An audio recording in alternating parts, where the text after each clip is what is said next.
Hola, ¿cómo están? Hola, profe. Buenas tardes. Bien, ¿y usted?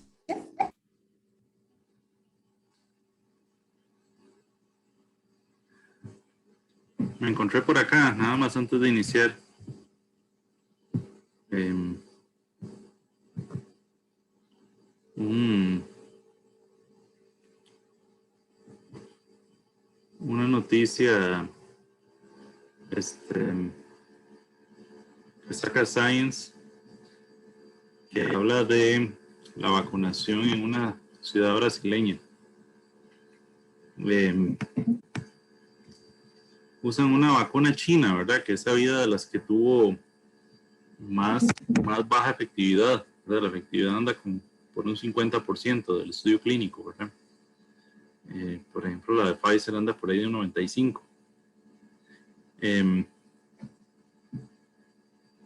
Y bueno, dicen que bueno, por acá dice, ¿verdad? Que los casos sintomáticos se han reducido, dice, un 80% y las muertes un 95%. Sin embargo, bueno, ustedes saben, la pandemia tiene picos y bajos, ¿verdad? Pero el punto es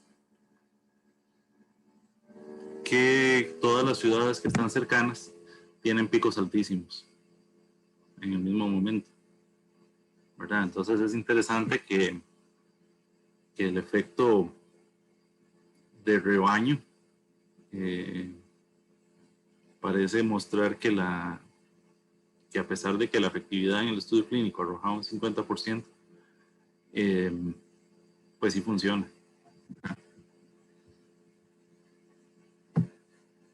Eh, ¿Qué les iba a decir?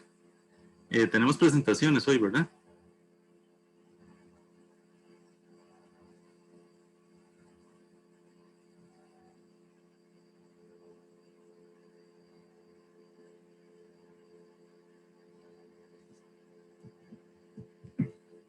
Sí, no, ¿qué se hicieron? Profe, bueno, disculpe, yo creo que solo faltaba mi grupo, pero habíamos quedado para el 9, entonces sería la otra semana, creo. No sé si falta alguien más. Vamos a ver, ¿cómo está la cosa?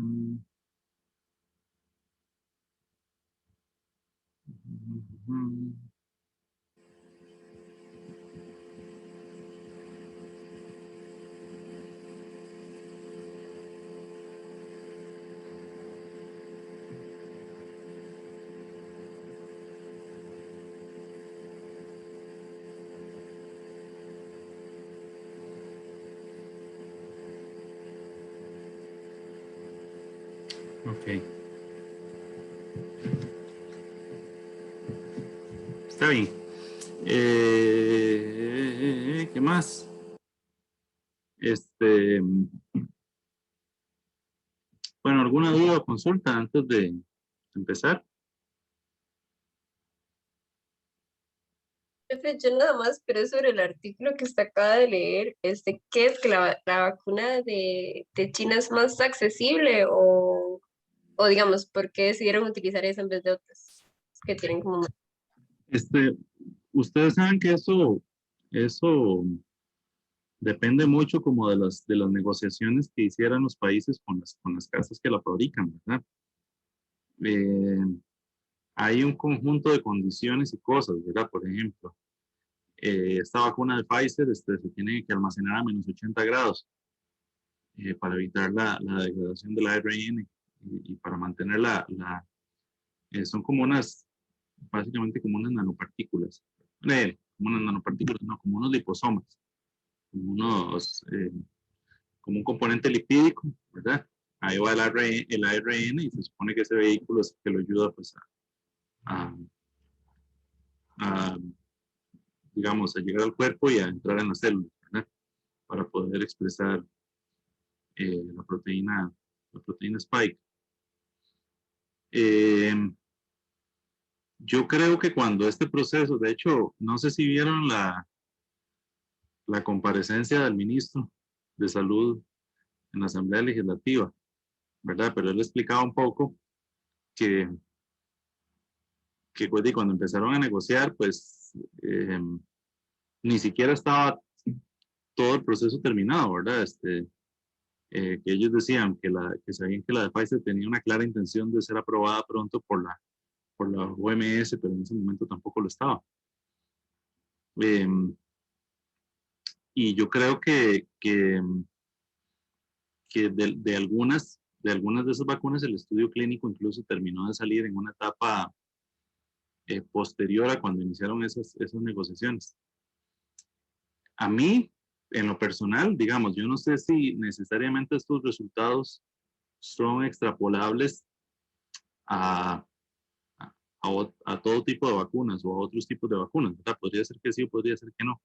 Lo cierto es que esta tecnología del ARN está sumamente interesante, ¿verdad? Porque las dos vacunas que tienen esa tecnología eh, son las que dieron una efectividad alrededor del 95%.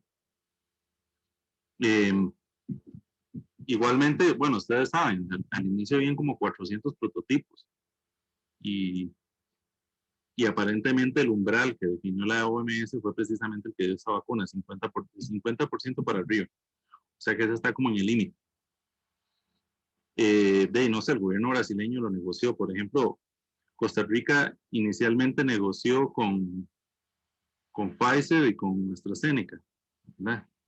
Y hay un mecanismo también de la OMS que era, se me va el nombre ahorita, pero que es como un mecanismo entre muchos países para obtenerlas, ¿verdad? Que creo que las que han enviado son las de AstraZeneca por ese mecanismo también.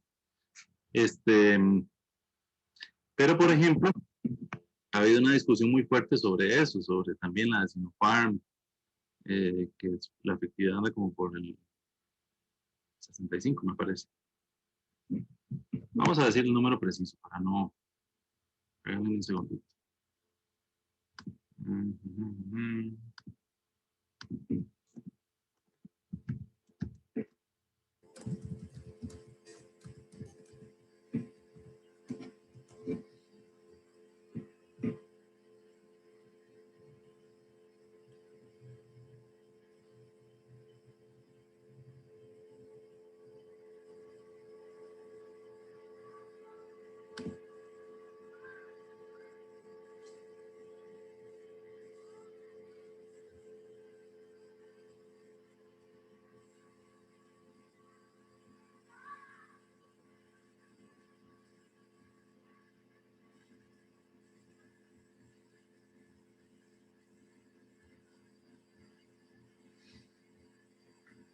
¿Dónde está?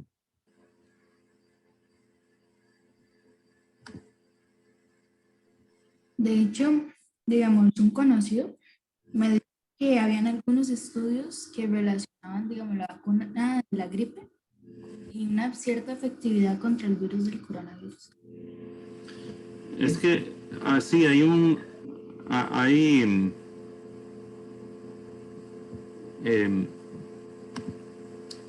¿cómo se llama?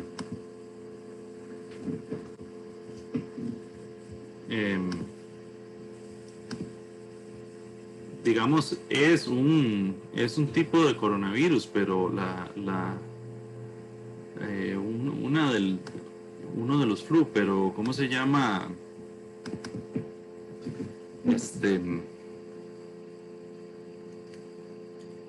Realmente que funcione como para prevenir la pandemia y eso, no, aparentemente no.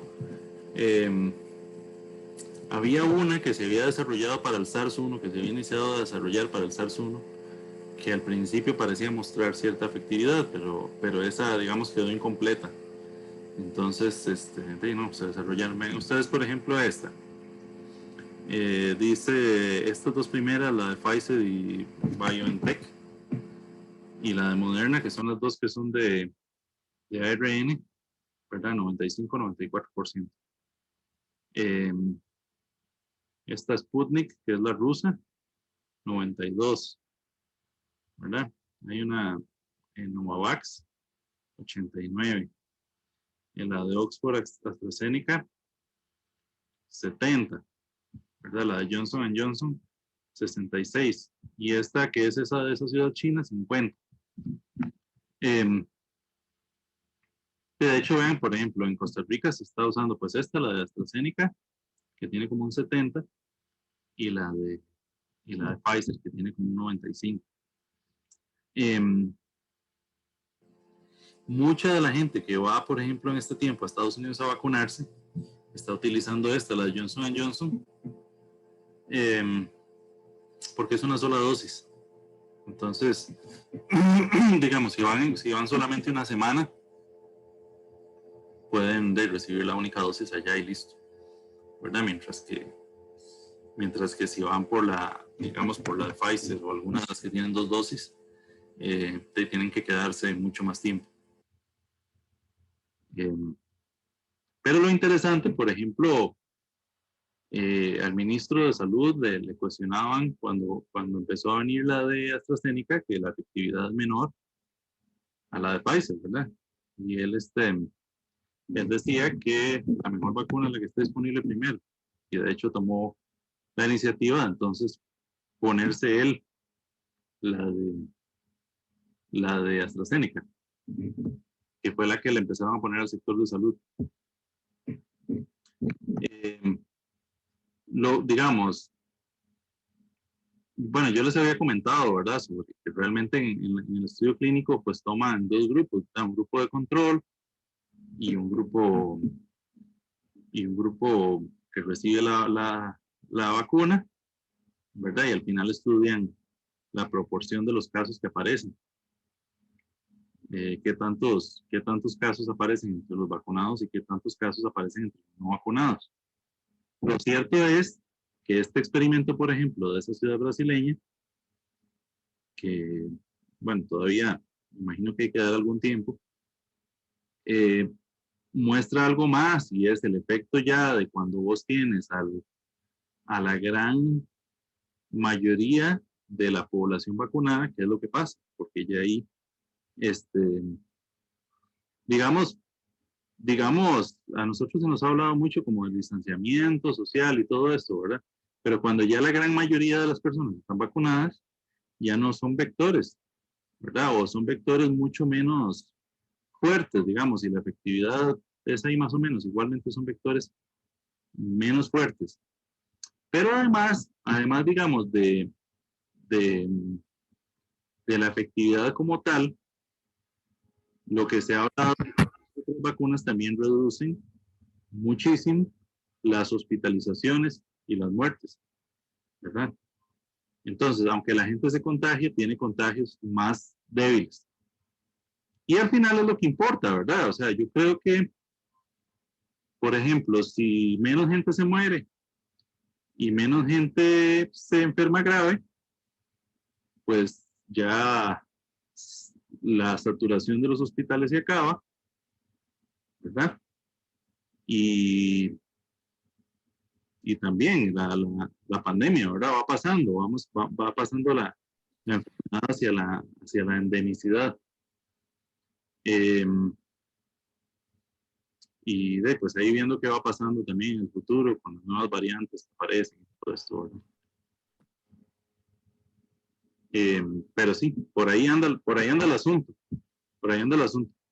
Por ejemplo, la vacuna rusa, ellos decidieron sacarla al mercado cuando solamente había hecho fase 2, ¿verdad? Y yo eso sí lo considero como una falta, digámoslo así. Aunque la fase 3 se hizo pues con los primeros vacunados, pero ya se había autorizado el uso. A mí, digamos que eso no me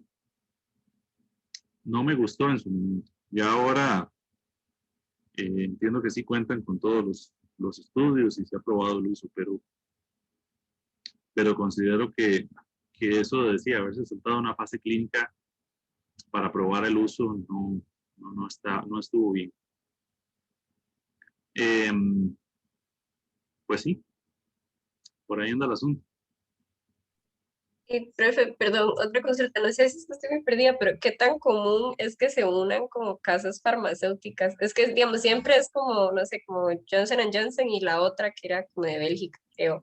O digamos, en este caso se unieron como países, como por ejemplo la de BioNTech y Pfizer. ¿Qué tan común es eso? Yo creo personalmente que la situación de esta vacuna fue, o sea, de este virus fue una situación atípica. Es decir, eh, había una necesidad tan grande en el mundo que, que a las casas pues les resultaba mejor unirse para poder cubrir la demanda en el menor tiempo posible, ¿verdad? Las casas grandes. Eh, no es que nunca hayan convenios, pero bueno, y el caso, por ejemplo, de la AstraZeneca, realmente el estudio lo hizo la Universidad de Oxford, ¿verdad? La Universidad de Oxford termina, ¿verdad? Prueba que la vacuna funciona y entonces busca una casa que la produzca y firma un convenio, ¿verdad? De que es que se produzca a un bajo costo. Y lo que hablábamos un poco antes de las licencias, ¿verdad? Que al principio se abogaba porque entonces las licencias fueran libres y cualquiera los pudiera hacer.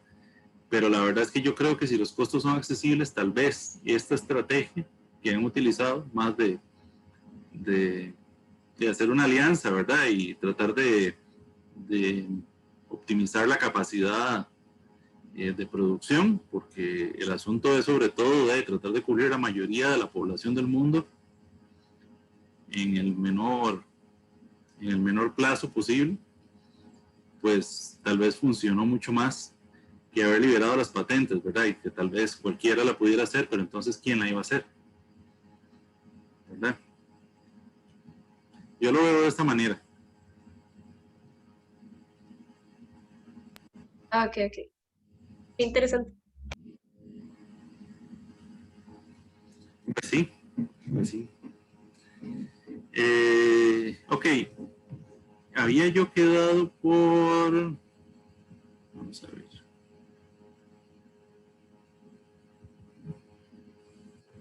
¿Por cuál diapositiva? Por esta parte fue.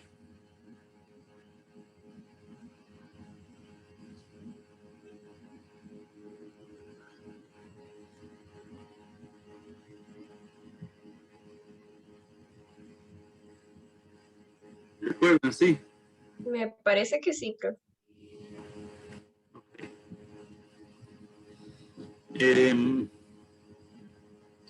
Bueno, yo les decía de la vez pasada que las microalgas eran una excelente plataforma, ¿verdad? Prácticamente es como una planta eh, de unicelular, ¿verdad? Entonces ellos, bueno, producen biomasa lignocelulósica y esta biomasa se puede utilizar para como sustrato de fermentación, ¿verdad? Eh, Utilizando un proceso de sacarificación. En el caso del aceite también, el aceite tanto para aplicaciones alimenticias como para biodiesel, la proteína se utiliza mucho eh, microalgas que producen un contenido importante de proteínas y para aplicaciones ambientales. El hecho de que la mayoría de las plantas de crecimiento muy rápido, ¿verdad? Como por ejemplo los lirios en los lagos y este tipo de cosas que crecen muy rápido, tienden a consumir mucho nutriente, ¿verdad? Entonces, cuando uno tiene un organismo con estas características y uno tiene pues un agua que está llena de sales, diversos contaminantes, pues estas plantas de crecimiento rápido tienden a consumir mucho de eso y a limpiar el agua. Lo cierto es que usualmente no funcionan para otra de las aplicaciones que estaban arriba, porque precisamente absorben mucho nutriente, ¿verdad? Y al final en su composición suelen tener un alto contenido de cenizas, ¿verdad? Lo que quiere decir que es un alto contenido de compuestos inorgánicos, que no sería pues lo que uno quisiera para producir biodiesel o proteína alimentaria o alguna otra cosa.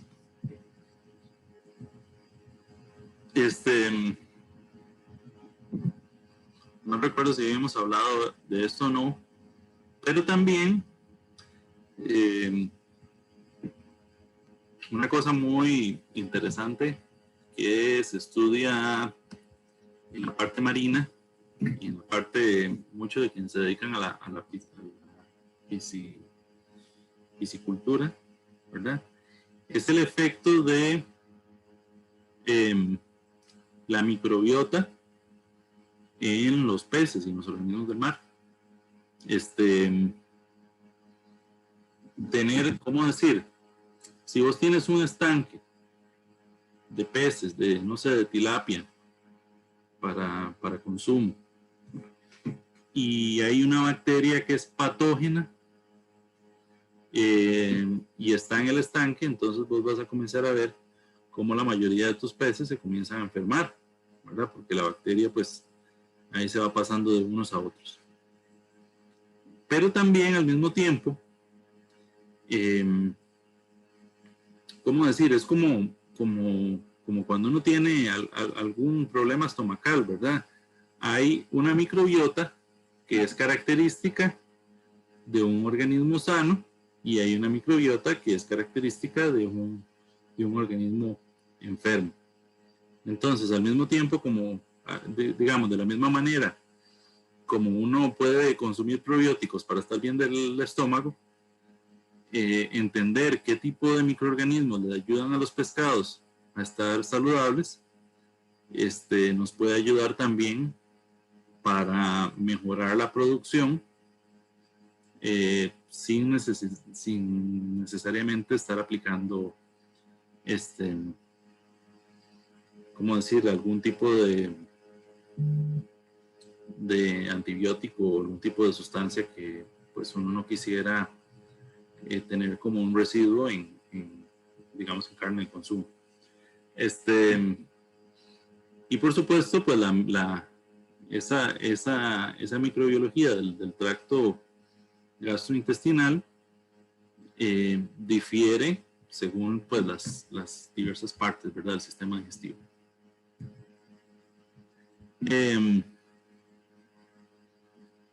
Aquí, por ejemplo, hay una lista de algunos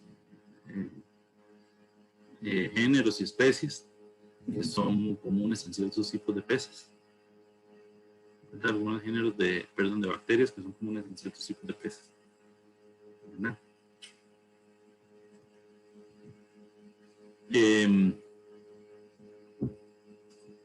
Y una cosa también que es interesante es que, por supuesto, digamos, si la microbiología puede tener un efecto en el metabolismo, ¿verdad? Puede tener un efecto en cierto tipo de neurotransmisores, ¿verdad? En cierto tipo de producción de alguna hormona. Eventualmente, pues va a tener un efecto en lo que ocurre en el tracto gastrointestinal, y esto va a tener un efecto en el mismo cerebro del organismo, ¿verdad? Y eventualmente esto puede alterar el comportamiento, puede alterar la alimentación, el crecimiento, etcétera, ¿verdad? Entonces, conocer qué tipo de microbiología ayuda a los peces a crecer sanos y fuertes también ayuda como estrategia de producción, ¿verdad? Acá pues habla un poco de que hay factores, digamos, intrínsecos, ¿verdad? Como la parte genética del pez, ¿verdad? Puede ser que algún pez tenga más susceptibilidad, por ejemplo, a adquirir un patógeno, o que alguno más bien tenga una predisposición a dejar crecer el tipo de organismos más benéficos, ¿verdad? Por el tipo de proteínas que produce, etc. Puede ser algo que se relacione con con el género, con la edad, con estrés, con enfermedad, con el sistema inmune, con la nutrición o la ¿cómo decir? Starvation, como el hambre que tiene, ¿verdad? A veces los peces que están en condiciones de estanque, no todo el tiempo tienen alimento de sobra, ¿verdad? Entonces esas condiciones nutricionales también, por supuesto, afectan esa microbiota, ¿verdad? Y hay algunos factores extrínsecos, ¿verdad? Como cosas ambientales, temperatura, luz, calidad del agua y, y dieta, ¿verdad? Y por supuesto, esto afecta, como decíamos, la manera en la que ellos comen, digieren, crecen, cómo funciona su cerebro, cómo se reproducen, cómo tienen una respuesta inmune, ¿verdad? Y cómo también responden al estrés.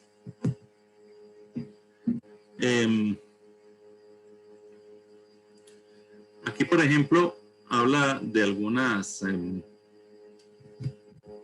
estrategias de manipulación de la microbiota. Por ejemplo, esta primera dice establecer un huésped libre del germen o con una composición conocida de la microbiota. Examinar los efectos, ¿verdad? Para examinar los efectos fisiológicos, controlar variables y ver cómo esas variables, por ejemplo, en las prácticas de cultivo pueden influir en esa microbiota. Y pues digamos, el problema de esto es que a veces cosas raras pasan, ¿verdad? Algunas veces puede no ser tan reproducible un experimento a otro, una condición a otra, ¿verdad? Por diversas causas. Por supuesto que una de las maneras de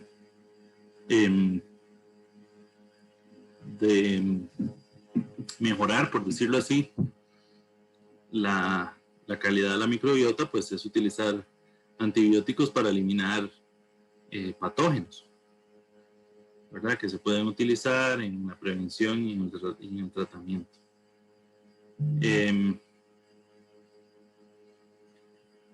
Digamos,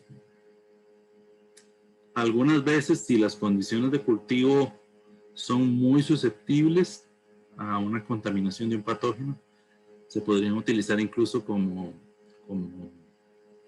para prevención, ¿verdad? Para la prevención de la enfermedad. Ustedes saben que utilizar muchos antibióticos siempre tiene algunas desventajas, ¿verdad? La aparición de cepas que tengan resistencia, dice ahí que un potencial incremento de la susceptibilidad a la enfermedad, ¿verdad? Y por supuesto la bioacumulación, que finalmente el producto final, el pescado, tenga acumulación de antibiótico, que es algo que no es bueno, ¿verdad? Tampoco. Si vos lo vas a vender un pescado con antibiótico. Hay una parte también que es igual, ¿verdad? Lo que hablamos hace un rato, la utilización de probióticos, que básicamente es pues administrarle microorganismos que son benéficos para los pescados ahí en su comida, digámoslo así, en su alimentación, ¿verdad? Esto pues puede ¿cómo se llama? Mejorar la digestión, el crecimiento, la salud.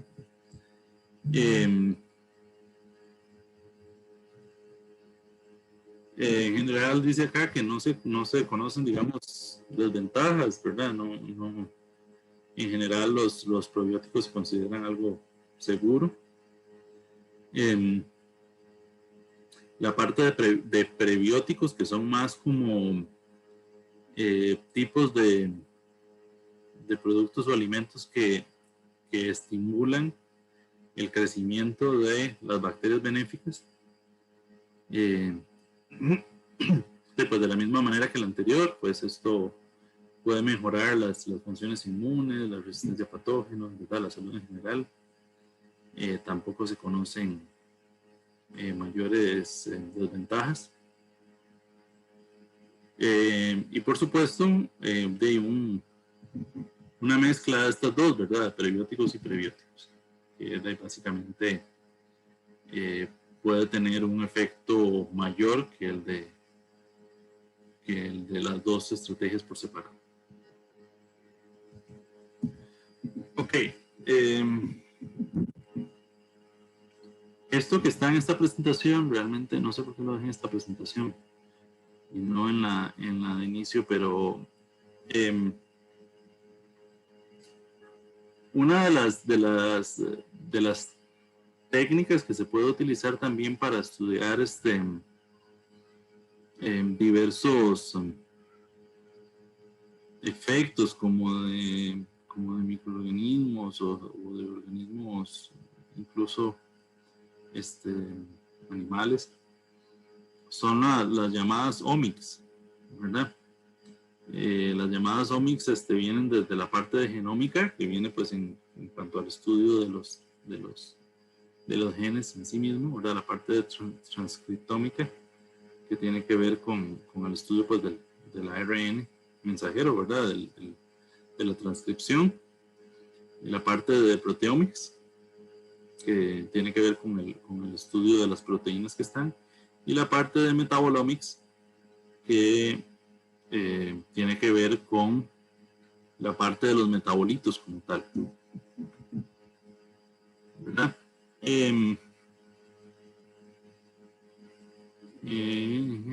Vamos a ver. Esto, por ejemplo, vamos a ver un segundito.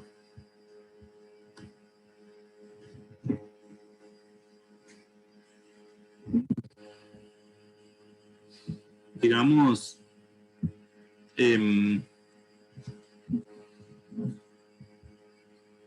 es el estudio de un hongo que produce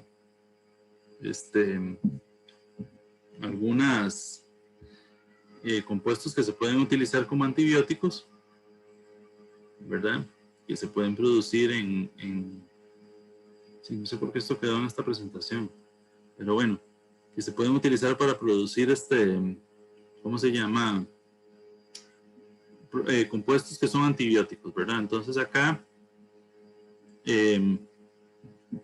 nosotros podemos ver que en algunos casos el hecho de que el hongo creciera en un medio sumergido, ¿verdad? Aumenta la producción de ciertos compuestos, ¿verdad? Y el hecho de que las barras, por ejemplo, estas completas que dicen en estado sólido, en otros casos mejora la producción de esos compuestos. Entonces, la aparición y cuantificación de los diferentes metabolitos en los diferentes medios se puede estudiar. Al final se hacen como este tipo de mapas, ¿verdad? En los que se dice, bueno, cierta condición tiene cierto efecto sobre la producción de determinado metabolito o de determinados tipos de metabolitos, ¿verdad? Ustedes pueden ver que en este mapa, bueno, aquí se ve muy poco, pero hay como clústeres de procesos que están relacionados. Entonces, al final, uno puede, digamos, decir, bueno, esta condición me ayuda a favorecer este tipo de metabolismo, ¿verdad?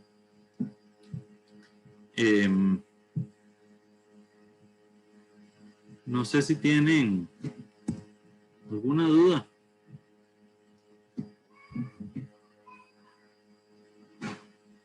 Profe, vieras que yo no entendí bien ese gráfico extraño que era como de las condiciones y los colores. El último. Sí, profe. Sí, son un poquito, vamos a ver, son un poquito enredados, pero en términos generales, usualmente viene una escala de colores, ¿verdad? Entonces, digamos, por ejemplo, aquí viene como más rojo. No, algo así. Aquí viene como más naranja, por decirlo de alguna manera. Aquí viene como más amarillo. ¿Verdad? Como más verde. ¿Verdad? Entonces, usualmente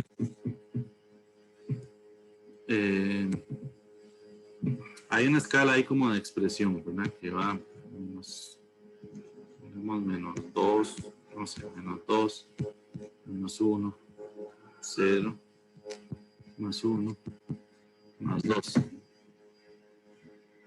Entonces, realmente cuando se hace metabolomics o transcriptomics o alguna de estas cosas, se tratan de cuantificar muchísimas muestras. Por ejemplo, se detectan de todos los metabolitos que uno pueda encontrar o todos los ARNs que uno pueda encontrar. O algunas veces se hace pues específicamente para algunos de ellos, ¿verdad? Pero por lo general, digamos, tenemos equipos como especializados para tratar de cuantificar la mayor cantidad de ellos. Entonces, ¿qué es lo que pasa? Digamos que yo aplico una condición, como por ejemplo, en ese caso de esos antibióticos. ¿Qué pasa cuando yo tengo una producción en estado sólido y cuando yo tengo una producción en estado líquido? ¿O qué pasa, por ejemplo, no sé, cuando yo someto un organismo a una condición de estrés? ¿Qué pasa con la expresión de algunos genes? ¿Verdad? ¿Esa expresión se incrementa o por el contrario disminuye? ¿Verdad? Después yo puedo ver que tal vez varios de los metabolitos que se incrementan dependen o tienen una ruta metabólica común, ¿verdad? Están relacionados unos con otros. Entonces yo sé que, digamos, una de dos, o porque están bajo regulación de un mismo gen, o porque sencillamente cierto tipo de metabolismo es amplificado, por decirlo de alguna manera, o sea, aumenta la expresión bajo cierta condición. ¿Y eso de qué me sirve? Bueno, usualmente eso tiene que ver con las estrategias que tiene un organismo para adaptarse a cierta condición. Es decir, que muchas veces, no sé, por decir algo, una bacteria que produce butanol, cuando hay butanol en el medio, aumenta la expresión de ciertos genes porque son los que le ayudan a sobrevivir, ¿verdad? En el caso, por ejemplo, de que sea un estudio de transcripción, o en el caso de que sea un estudio de metabolismo, cuando hay ciertos nutrientes, aparece más cierto tipo de metabolito, porque de alguna manera ese tipo de nutrientes activan esas rutas metabólicas para producir ese tipo de cosas. Entonces, esto sirve también para manipularlo, ¿verdad? Eventualmente, ya sea para entender qué es lo que pasa, ¿verdad? O para hacer una manipulación de esos procesos también. No sé si queda un poquito más claro. Los mapas, en ese caso, por ejemplo, es una lista inmensa de genes. algunas veces, ¿verdad? Algunas veces son tantos datos que aún utilizando diversos softwares es difícil como ordenar toda la información, ¿verdad? Son ya cosas que se hacen a veces con un approach, ¿cómo se dice? Bueno, ustedes me entienden, como más computacional, como una estrategia más computacional.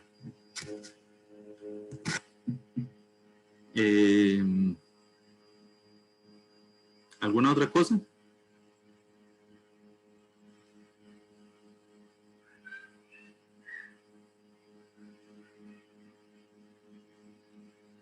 De mi parte, no, profe.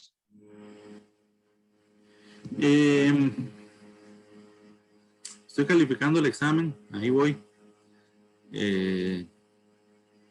Posiblemente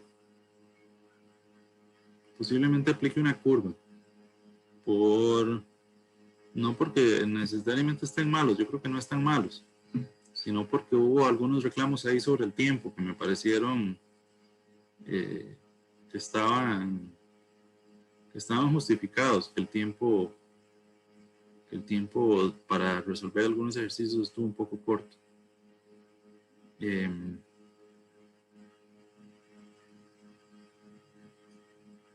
Les quería, bueno, hablando un poco de esto de las vacunas que hablábamos, ¿han visto los videos de la cuchara? No. Yo no. No, yo tampoco, profe. Es otra cosa que está plagando el internet, que la gente dice que después de vacunarse se pone una cuchara y se queda pegada. Ah, sí, Profe. profe, yo lo he visto, pero con una llave o algo así. Dice que supuestamente, ¿verdad? La gente de internet que tienen partículas de imanes y no sé qué.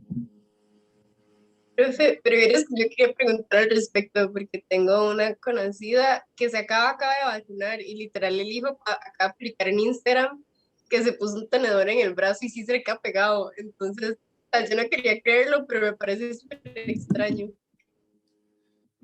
Un reportaje que hizo, me parece que Multimedios, en el que tomaban a las personas afuera de los centros de vacunación y les ponían la cuchara. La gran mayoría no pasaba nada. Hubo una señora que se le quedó pegada en el brazo que le habían vacunado y en el otro no. Yo personalmente creo, primero digamos, el experimento como tal, ¿verdad? Ustedes saben, estas cosas está mal hecho porque también, no sé si han visto, pero hay muchos videos de personas haciendo lo mismo sin haber sido vacunados y en muchos casos se les queda pegado de la misma manera. Yo personalmente creo que tal vez tiene que ver con su duración. ¿Y por qué Profe, de la vacuna? Por un efecto de su duración. profe, yo estaba leyendo eso porque, bueno, mi papá le llegó el video y mi papá estaba como muy rejego a vacunarse, ¿verdad? Y entonces mi papá le llegó el video y se puso a hacer todo un espectáculo y yo me puse a buscar y decía que era por eso, que si la piel estaba un poco seca, cualquier cosa, o sea, un poco mojada, digamos, de sudor o de lo que sea, se le iba a pegar. Entonces es por eso. Profe, Ajá. de hecho, yo había visto, digamos, pero lo había no, de eso ni sabía, pero lo había visto con esa gente que supuestamente tiene poderes magnéticos, que se pegan cosas a la piel. ¿O se ha visto? No. Hay gente, digamos, que supuestamente tiene poderes magnéticos y lo que hace es pegarse cucharas y todo alrededor del cuerpo. Lo que pasa, lo que había visto es que esa gente lo que se le pegan las cosas básicamente porque están sucios. Tienen la piel sucia, tienen grasa y todo, y demás desechos a la piel, entonces el metal se le pega. Sí, digamos, yo pienso, obviamente la vacuna sí tiene un efecto local, digamos, porque uno de los efectos secundarios reportados más comunes es como un tipo de como enrojecimiento, ¿verdad? O como un pequeño morete, digámoslo así. Esa es una...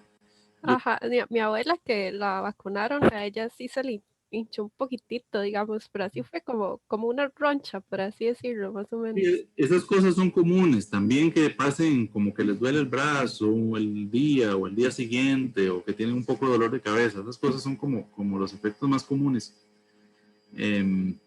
Digamos, nada severo. Pero, ¿cómo se llama?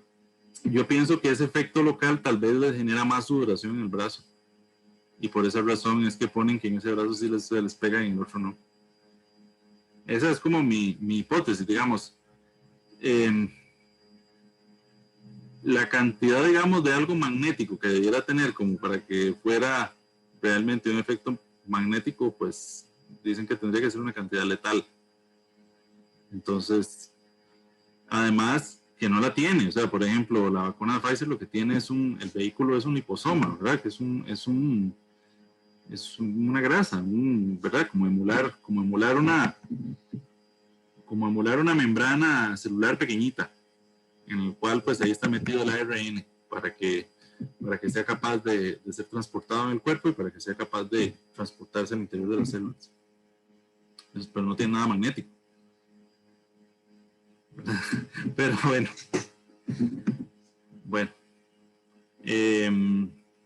Profe, Ajá. de hecho ayer un amigo me mandó un audio de una señora que ya se escuchaba, ¿verdad? Como de una edad, que decía que, o sea, era un audio que se lo había mandado a otra persona, y la señora le decía a esa persona que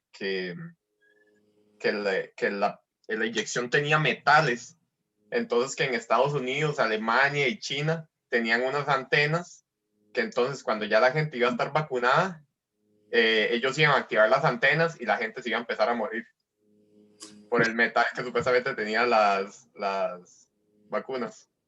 Hay un conjunto de teorías ahí al respecto, de teorías de conspiración. La gente habla también de que esto tenía que ver con el 5G, con la implementación de la tecnología celular 5G, ¿verdad? Alguna gente decía que eran unos nanochips de rastreo, ¿verdad? Y yo no sé, a mí me llama la atención que la gente piense que a uno le van a inyectar un nanochip de rastreo, ¿verdad? Cuando todo el mundo anda un GPS en la bolsa. ¿Verdad? Yo no sé, pero bueno. No sé, Ajá. tal vez tal vez un poco más fuera de tema, pero digamos, es que me pasó también como que todas esas ideas que uno no sabe como de dónde salieron, que un señor me dijo que, por ejemplo, me contó como que la esposa ya son señoras mayores y resulta que ahora la señora es celíaca, pero antes no lo era, y el señor le echaba la culpa a todos estos como maíz, o sea, como todos los productos transgénicos que comían, como el maíz y a veces como los tomates y demás cosas, entonces que decía como que eso era súper mal y hasta me dijo como que me fuera a la carrera porque eso no era como natural, o sea, como hacer todos esos experimentos que por eso se estaban generando un montón de enfermedades, como que la gente se hace celíaca o demás, o lo que sea, entonces, no sé, me llamó la atención como... Valoremos el argumento.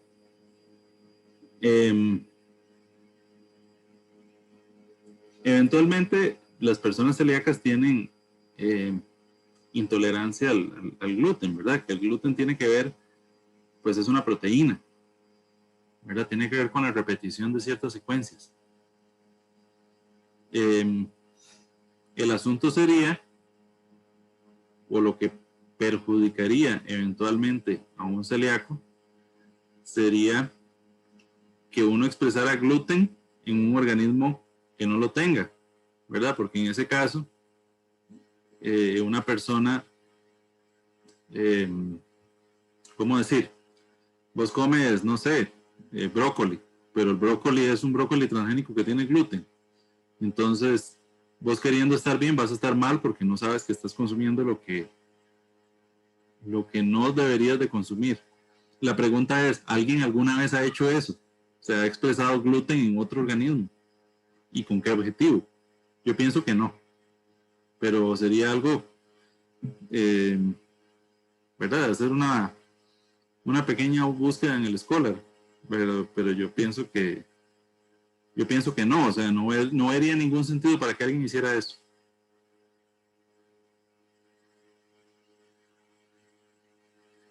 Y también con esto de las vacunas, hay una tendencia desde muchos años atrás, digamos, que inició sobre todo pues en Estados Unidos. Yo no me acuerdo si yo les había hablado de esto, pero ¿cómo se llama? Un doctor del Reino Unido, por ahí bueno, hace muchos años, publicó en la revista esta The Lancet, que es una de las revistas médicas top, un estudio en el cual él decía que 8 niños autistas mostraban desarrollo de autismo por una vacuna, ¿verdad? Por la vacuna, no recuerdo cuál es, y que tenía que ver con un preservante de mercurio, ¿verdad?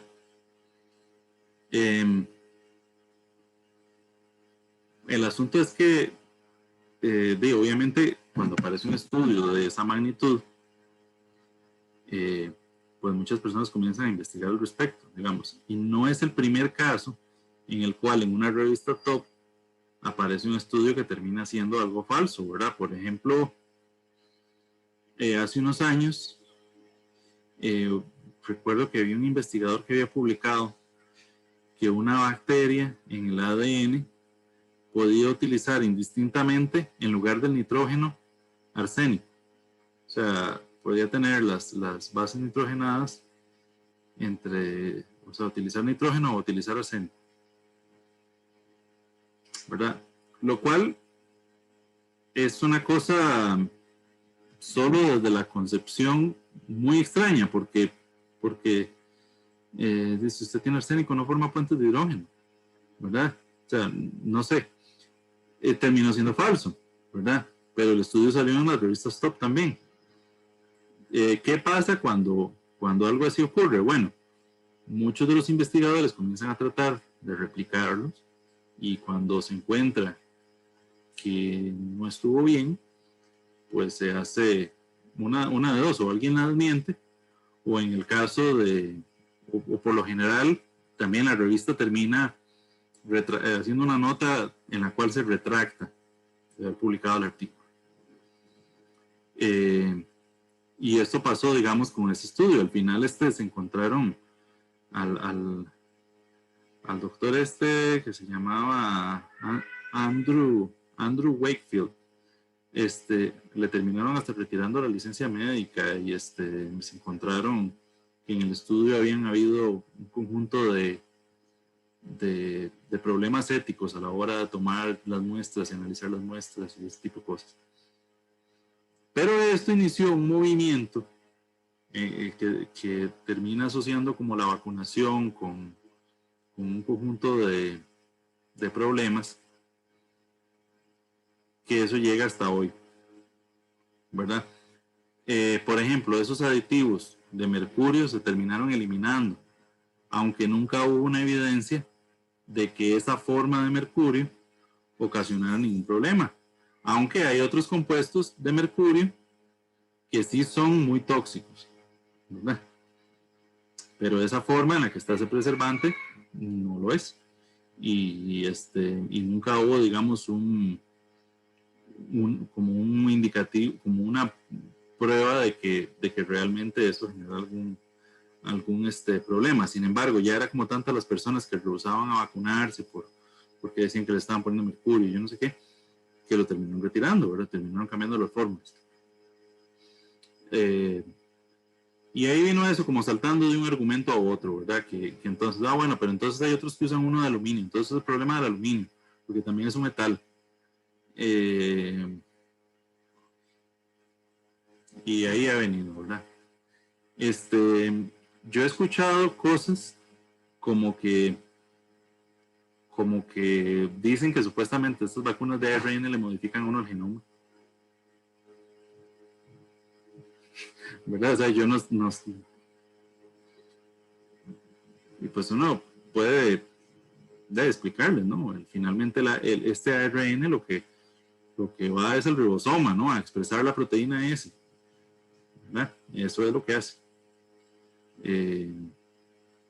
Pero bueno, ya uno encuentra muchas personas que te dicen que que es que la ciencia no es lo que la gente dice que es y que estamos todos engañados y todo ese tipo de cosas, ¿verdad? Y a veces encuentra uno hasta profesionales y personas. Yo me he encontrado, por ejemplo, compañeros químicos que me han salido con ese tipo de cosas.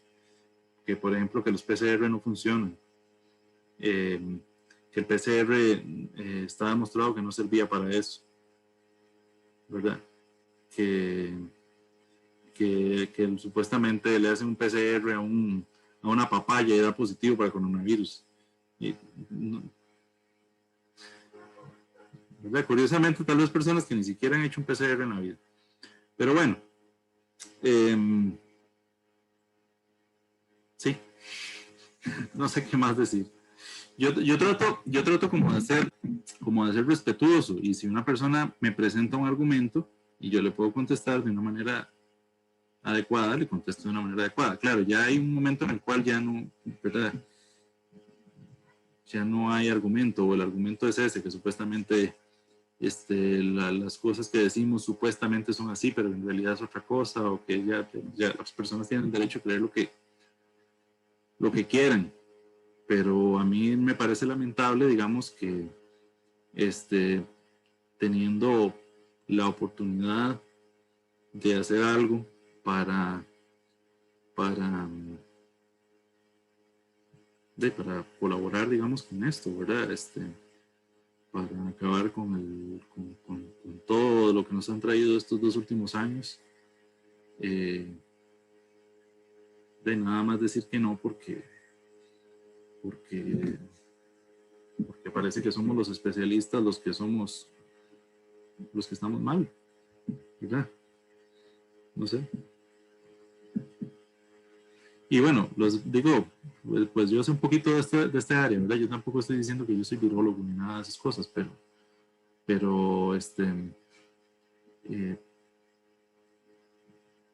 no sé, a veces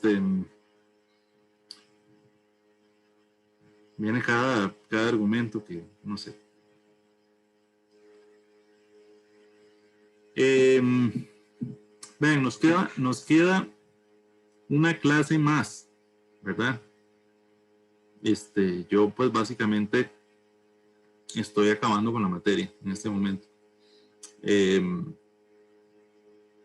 No sé si hay algún tema en particular que les interese ampliar.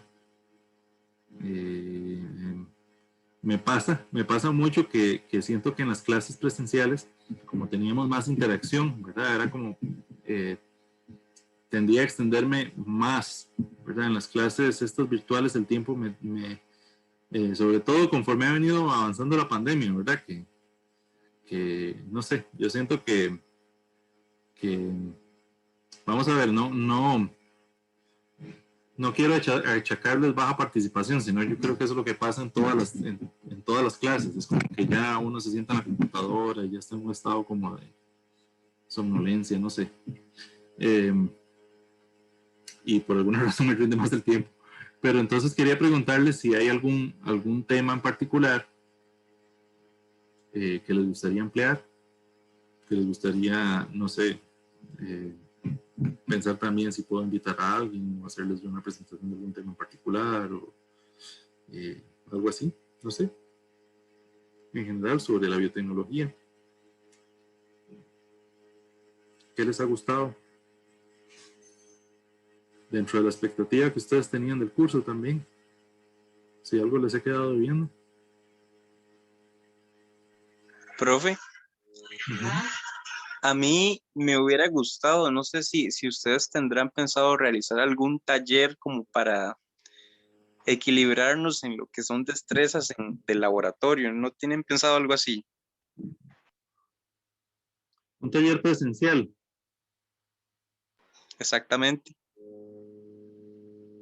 Es algo que se ha venido hablando. Yo no sé si se llegará a concretar.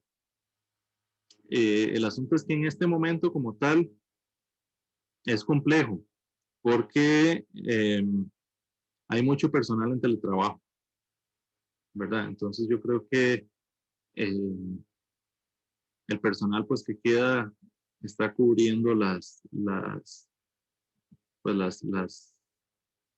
las prácticas, la parte presencial que se puede cubrir. Profe, Ajá. es que digamos, como un ejemplo, digamos, el semestre pasado, algunos llevamos biología de los microorganismos. Entonces, allá, de hecho, fue como unas 2 semanas antes de empezar este semestre, los profes hicieron como un taller, digamos, y en un solo día hicimos como 4 prácticas que eran como importantes, digamos. Entonces, no sé si se podrá replicar eso. Y lo otro que les puedo decir es que, digamos, el otro problema de este curso es que son muchísimos estudiantes, ¿verdad? Yo sé, por ejemplo, digamos, Anaheim empezó a darles el laboratorio el primer día, el primer día para tratar de cubrir las prácticas, ¿verdad?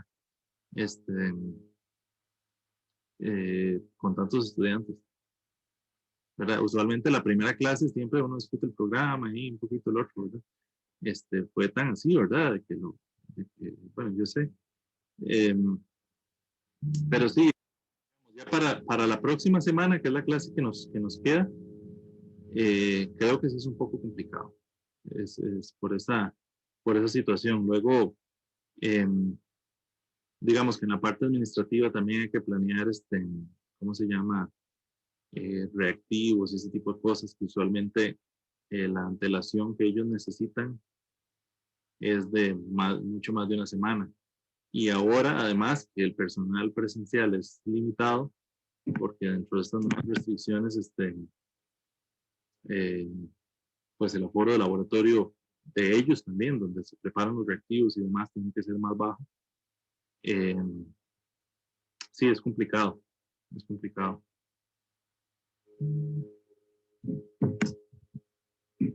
Pero digamos, al menos en la parte de la teoría, digamos, no sé, nos queda una semana en la que podríamos ampliar algo que les interese. Yo sé, es que de mi parte, pero no sé, es que muchas veces pensamos como los avances biotecnológicos y como las cosas chidas que se hacen y demás, como mucho en, no sé, en mercado europeo, Estados Unidos y demás. No sé si será posible como ver qué tantas investigaciones o qué tantas cosas o empresas que realicen todas estas cosas o que utilicen estas tecnologías acá en Costa Rica. Siento que tal vez sería como bonito. Ok.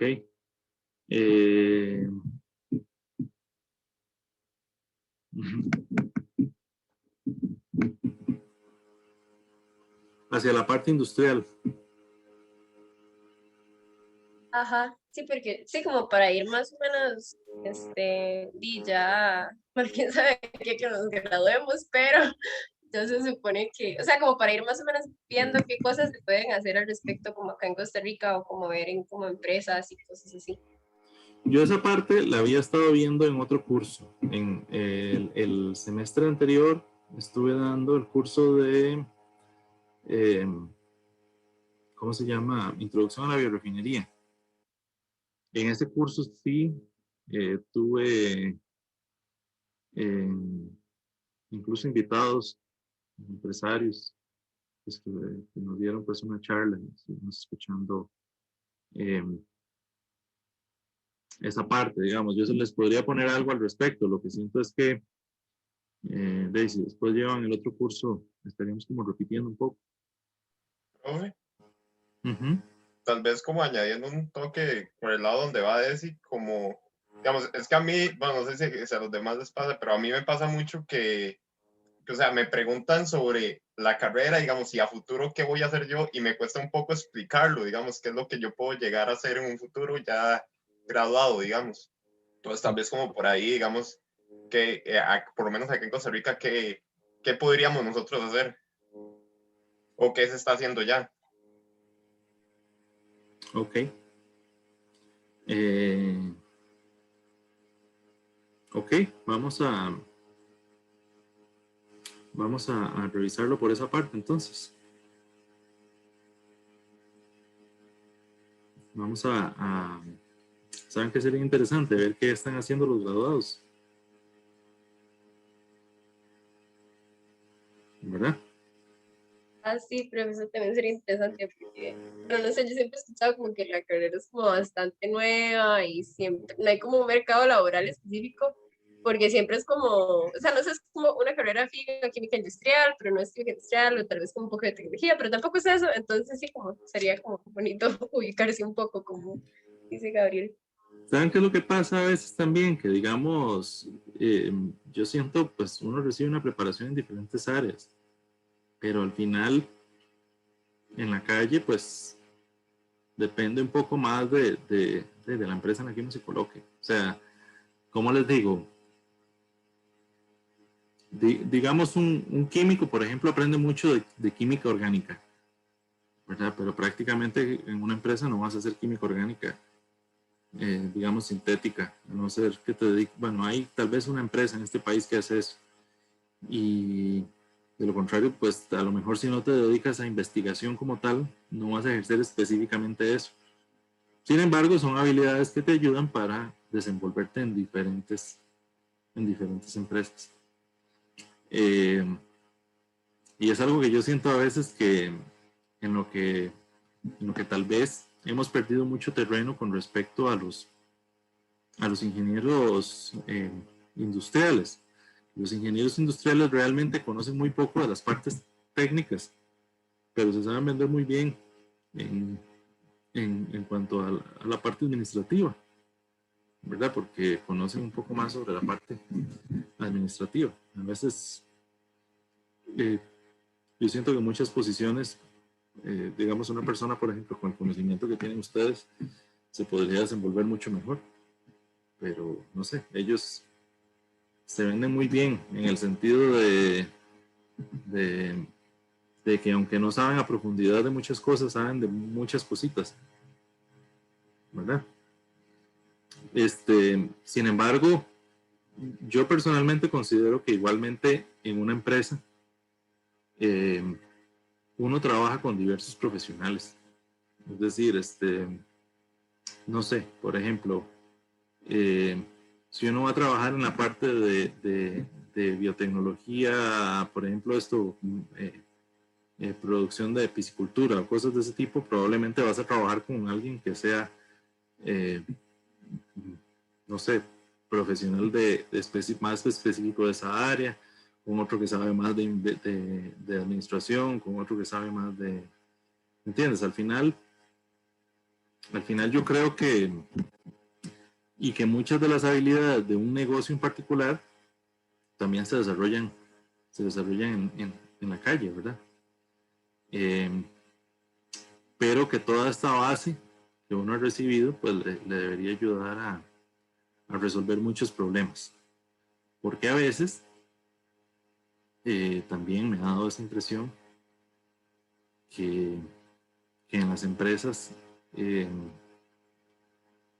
tal vez por tener mucho personal que conoce más de la parte de mercadeo, no sé, de logística, de administración, a veces tienen problemas técnicos muy sencillos y las personas no saben resolverlos, ¿verdad? Es decir, a veces a uno le preguntaban cuál era el objetivo cuando se plantea un problema eh, no sé, complejo de un examen teórico que tal vez en la calle no tiene mayor relevancia, pero a veces es un poco más como abrir el pensamiento al enfrentarse a esos problemas. Yo he tratado pues en estos cursos de ponerles ejemplos un poco más aplicados, ¿verdad? De hecho en los exámenes he tratado de ponerles ejemplos un poco más aplicados, ¿verdad? Yo creo que hay un conjunto de áreas en alimentos, en combustibles, en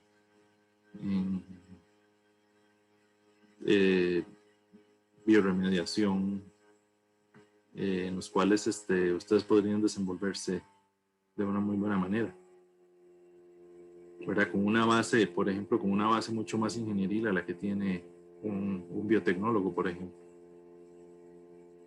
¿verdad? No sé si me explico.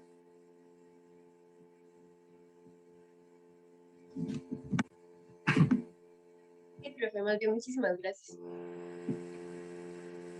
Vamos a ver si logramos hacer un vínculo ahí con algunos de los graduados. A ver qué nos dicen, qué retrospectiva nos dan. Una cosa que sí les puedo contar que me pasó, o sea, que me resultó muy interesante. Bueno, ustedes saben que yo soy el suplente del coordinador, que es el doctor Luis Roberto, ¿verdad? Del coordinador de la carrera. A inicio de año, cuando estaba el proceso de admisión, me escribió un empresario, ¿verdad? Que no les puedo decir qué empresa es por asuntos de confidencialidad, ¿verdad? Pero ¿cómo se llama? Él realmente estaba preguntando por el hijo o hija, no recuerdo, que quería ingresar a la carrera y me decía que ellos tenían graduados de esta carrera y que les parecía que se desenvolvían muy bien. Profe, Uh-huh. si no te interesa de qué es la empresa, entonces. De la industria biomédica, que es una industria de todas formas muy creciente en nuestro país.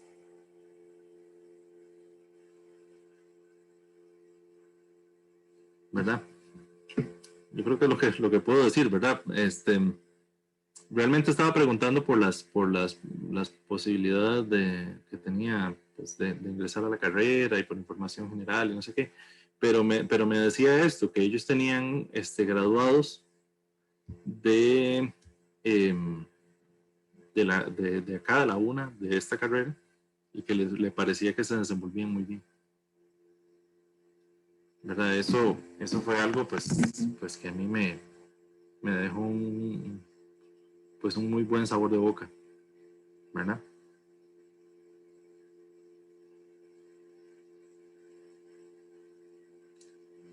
No sé si alguno tiene algún comentario más.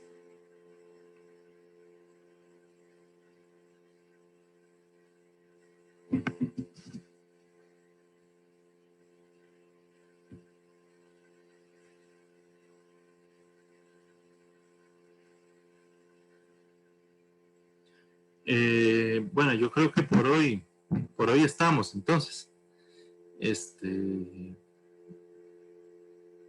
Si puede esperar un momento. Ok, está bien. Está bien. Voy a tener la grabación ya.